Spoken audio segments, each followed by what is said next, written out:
Hi students, so I'm going to go ahead and give you a little demonstration today as kind of a debrief from last week about how I might educate a patient taking this new powerful antipsychotic drug, Clozapine. Okay, so the first, as we do everything in nursing, is assess. So I know this is a schizophrenic patient. I know that this is not a first line medication, which means that this will not have been the first prescription that this patient has had for the diagnosis of schizophrenia.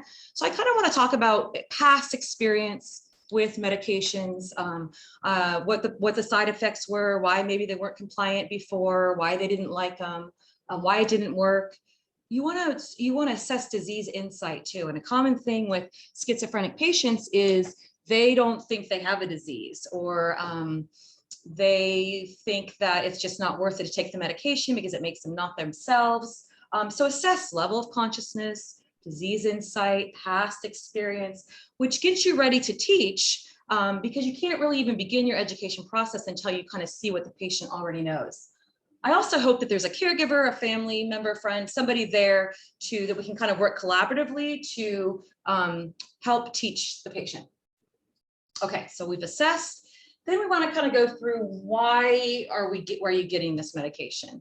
And in the case of Bethany, in the video that we saw, she had a lot of other things, they didn't work. And I can't remember if she had positive or negative symptoms, but I would assess what they had. And if they had both, I would let them know that this medication, the desired effect is to decrease positive symptoms and decrease negative symptoms.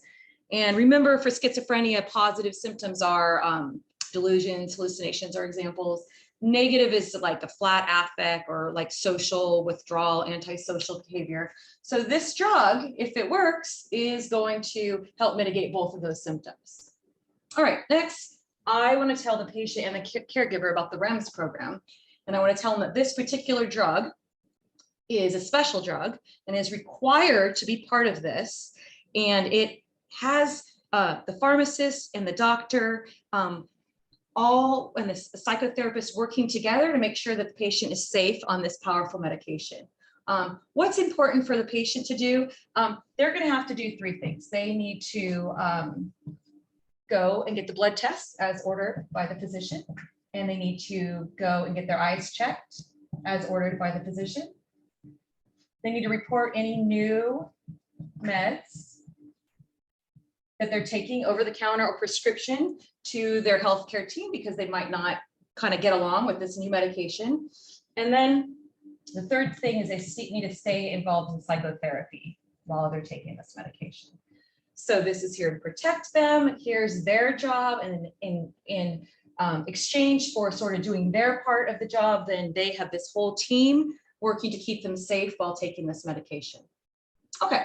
So number 4, I would tell the patient and the caregiver what might happen. So this is kind of like expected side effects. The good thing about this medication is that very less common than most antipsychotic drugs. It doesn't have the anticholinergic effects, which is like the blurred vision and the dry mouth and constipation. Very not as common at all.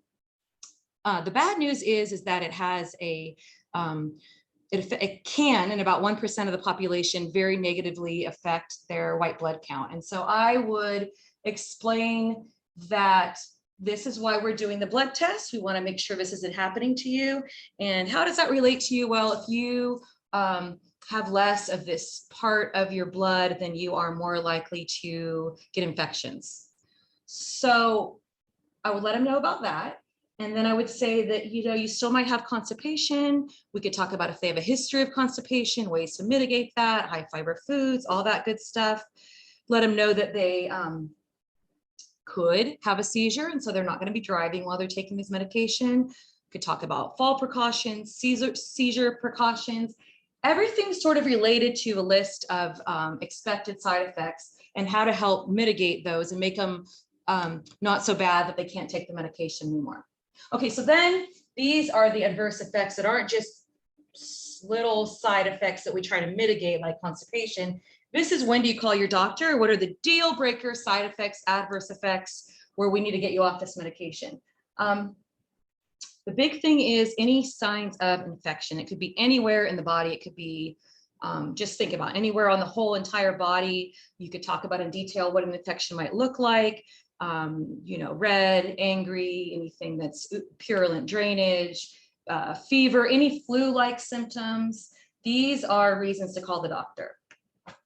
All right, then we get to how do I take it? Okay, so if they're getting this orally, you could tell them it's going to be in this little sort of blister foil pack, and you don't want to push it through because you might damage it. You're just going to carefully peel it open. You're talking to the caregiver about this too.